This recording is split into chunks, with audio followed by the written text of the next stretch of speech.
درود و احترام خدمت همه همراهان عزیز ایزی ترید. امیدوارم هر جا که هستید سالم و تندرست باشید. هفته پیش تحلیل داشتیم از نمادهای بیت کوین و اتریوم.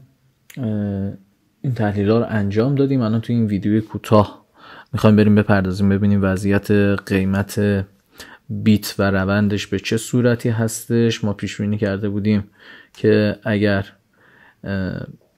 مقاومت بشه، نتونه مقاومت خودشو بیت کوین رد بکنه و اون خط ترندی که ترسیم کرده بودیم نزولی باشه و شکسته نشه، میتونه قیمت بیاد پایین. بریم ببینیم وضعیت بیت روی چارت به چه صورتی هستش و ببینیم شرایط به چه صورتی هست. خب من میارم روی ویکلی. بله، این تارگت هایی که اصلا بوده همه رو احساس میکنم. تارگت من نمیذارم اسمشو، اون محدودهایی که مشخص کرده بودیم و تحلیل کرده بودیم ریخته شده. من این فیبوناچی رو پاک میکنم، این خطوط رو هم پاک میکنم.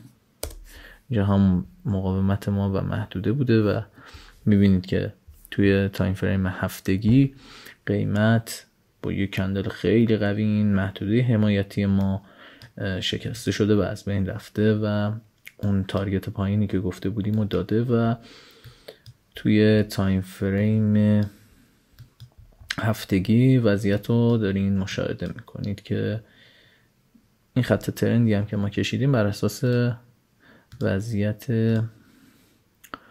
لاین یا خطی بوده. دوستان اشتباه نکنن که فکر نکنن این خط روندی که کشیده شده نادرسته. باید حتما ویدیو قبلی رو که گذاشتیم نگاه کنید چون این ویدیو مرتبط با همه و الان به تاریخ شمسی داریم ویدیو رو ضبط میکنیم. روز جمعه 10 اسفند، ساعتش هم که میبینی ساعت 2:41 بامداد. خب ببینیم توی وضعیت دیلی به چه صورتی بوده نماد بیت کوین یا BTC USDT.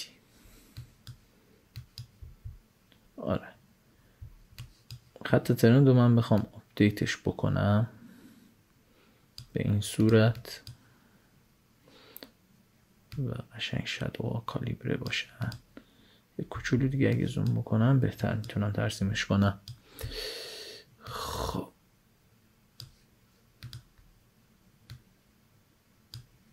اینو میتونم قبلی هم بگیریم. میبینید که با اختلاف اصلا یه ریزشی داشته. اون محدوده‌ای هم که گفته بودیم راحت زده و الان توی قیمت 84,000 قرار داره بیت. خب من این سطح حمایتی رو پاک میکنم. دیدیم که محدوده 90,000 از بین رفته و الان توی محدوده 82,000 ما تقریبا میشه گفت یک بیسی من تا اینجا در نظرش میگیرم. ما یه بیس و یه محدوده.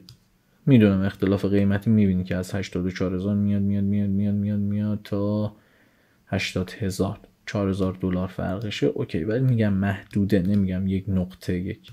این محدوده رو ما میتونیم داشته باشیم. خیلی حالا میان پایین ترشو در نظر میگیرن از جای این شادو، ولی من میخوام این شادو درگیر باشه، اختلافش کمتر شد. این محدوده حمایتی ماست. من به رنگ سبز درش میارم. اینجا هم که محدوده از بین رفته حمایتش و این محدوده مقاومتی ما همچنان هست توی قیمت 98,000. میتونیم بیاریمش پایین تر تو سطوح 94,000 96,000 ولی من میذارم همونجا باشه و زیاد محدوده مقاومتی بر خودمون ترسیم نکنیم که چارت شلوغ بشه و ذهنمون درگیر بشه. اینجا یک محدوده پس حمایتی من شکل دادم. اما ببینیم از لحاظ فیبوناچی وضعیت به چه صورتی هستش.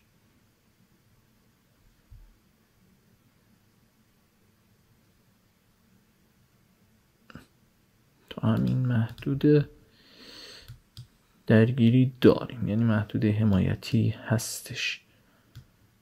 میتونیم فیبوناچی اینجا رو محدوده حمایتی در نظر بگیریم، ولی خب من دوست داشتم که با این شادوها و این برخوردهایی که وجود داشته، حالا اینجا سطوح بازگشتی ما و محدوده حمایتی، اگر باز هم به محدوده اینجا برسه میتونه تارگت اول توی صعود 88,000 باشه و 618 تا 93,000 بیاد. ولی اگر تأکید میکنم این سطح 88,000 که من یه مقاومت اولیه براش در نظر میگیرم نتونه بزنه، من خطشون قاطی میشه، تارگت رو جا به جا میکنم. اگر این محدوده رو نتونه بزنه از همینجا میتونه ریزش ادامه داشته باشه و تا سطح حمایتی. اگر حمایت ما شکسته شد، دوستانی که بیشتر لایو مارکت و تحلیل های روزانه و ساعتی دارن، اگر این حمایت اینجا محدود شکسته شد میتونه تا همین 1618 بیاد که با این وضعیتی هم که بیت داره میبینی که بعید و دور از انتظار هم نیست. میتونه این محدوده برای ما یه محدوده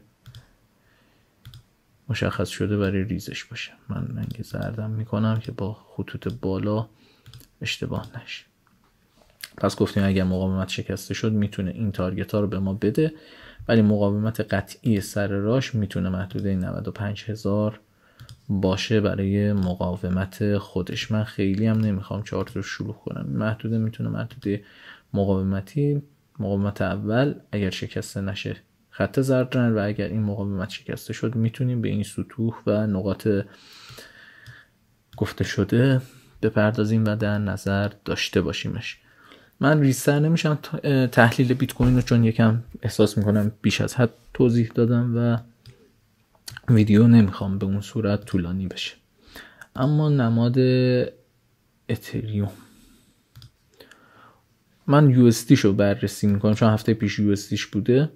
USD شو تحلیل میکنم تو تایم فریم هفتگی. اون گفته بودیم اگر شکسته بشه، خواهیم میکنم شکسته بشه این سطح، ما میتونیم در نظر بگیریم خطوط بالا رو. ولی خب این اتفاق توی اتریوم نیفتاده و اون تارگت هایی که رو به پایین در صورت شکسته نشدن بوده دادیم که این خطوط آبی رنگ محدوده های مشخص شده انجام شده. من پاک میکنم و میرم تو تایم فریم دیلی. این خطوط رو هم پاک میکنم که شلوغ نباشه. میبینید که اصلا این سطحی که ترسیم کردیم اونقدر برخورد داشته و ریزش. اینجا هم یه حمایت جزئی فکر کنم تو تایم فریم های پایین تر بوده، من پاکش میکنم دیگه. این حمایتی هم که میبینید تو این محدوده بوده خیلی قوی شکسته شده و پاک میشه. اما تحلیل وضعیتش، این محدوده مقاومتی که سر جاش میتونه باشه. اصلا نگاه هم بکنید، ما توی این محدوده ها همیشه یک درگیری برای این قیمت داشتیم. مثلا میبینید خیلی توی این سطح، توی این پیوت ما خیلی برخورد داشتیم. اما اینجا یه پیوت حمایتی هم ما میتونیم ترسیم بکنیم. قبل اینکه من اصلا فیبوناچی بندازم میبینید که توی این محدوده مشخص شده. شاید میگه خیلی اختلاف قیمتیاش زیاده، الان 2227 دلاره، ولی میبینید که بیاد پایین تا 2100 میرسه، یعنی اختلاف هست. ولی خب محدوده ما در نظر میگیریم دیگه، اسمشو میزنیم محدوده، نمیگیم یه نقطه. بخوایم ریسترش بکنیم خب میتونیم اینجوری در نظر بگیریم. ولی من دوست دارم این شادوها هم باشه، یعنی دوستان وقتی میخوان معاملاتشون رو باز بکنن برای خودشون SL و TP مشخص بکنن، به عقب چارت نگاه بکنن، اینا آقا شما اینجا مثلا SL تو گذاشتی فلانه، خب میبینی آقا پایین تر هم میتونسته بیاد، یعنی SL تو میزنه و بعدم حرکت رو به بالاش. برای همین این نقاط رو ما باید حتما در نظر بگیریم و اگه در نظر نمیگیریم حتما تحت نظر داشته باشیم، میشون که آقا مثلا شما SL گذاشتی اینجا زیر این شادوه، خب میتونه به دلیل اینجا بیاد پایین تر، به دلیل اینجا بیاد پایین تر، به این دلیل بیاد پایین تر. برای همین توی SL گذاریاتون میتونه موثر و تاثیرگذار باشه. بررسی گذشته چارت و در نظر گرفتن پیوت های حمایتی و مقاومتی. اما میپردازیم به بحث این که ببینیم وضعیت اتریوم. میبینی که با میدلاین کانال برخورد داشته و ریزش داشته. اما من یه فیبو بخوام بزنم روی اتریوم، ریزش هنوز ادامه داره، زیاد دقیق نمیشه صحبت کرد، بعد 40 دقیقه دیگه که این بسته میشه. ولی خب یه بررسی جزئی و لایوی که داریم روی مارکت انجام میدیم و تحلیل میزنیم. من چون از شادوی این گرفتم، از این شادوی اینجا تا همین شادو میارم، شادو به شادو. بله، اون محدوده حمایتی مشخص شده، همین نقاط هست. اگر کف کانال بازگشت ادامه داشته باشه، سطح 88 صدم بزنه، اینجا الان یک حالت مقاومت برای ما هستش، یا حالت مقاومتی داره، هیچ نیست. اگر این مقاومت زده بشه، تارگت ها میتونه بخش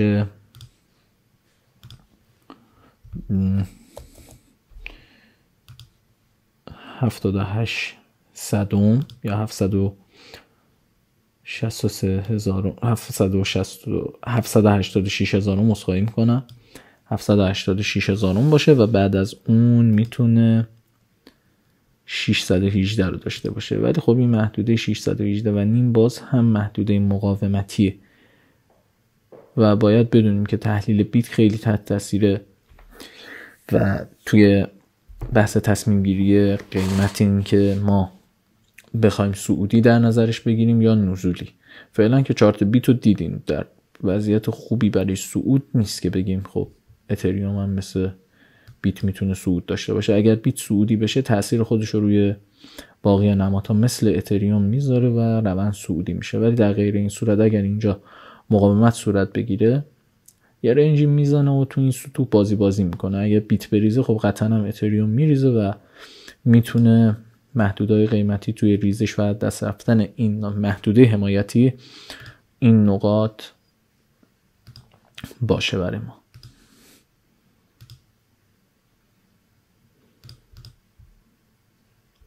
امیدوارم که این ویدیو براتون مفید بوده باشه و تا هفته آینده شما رو به خدای بزرگ میسپارم و آرزو میکنم که معاملاتتون سبز باشه و تندرست و سلامت باشید. تا ویدیوهای بعدی، خدا نگهدار.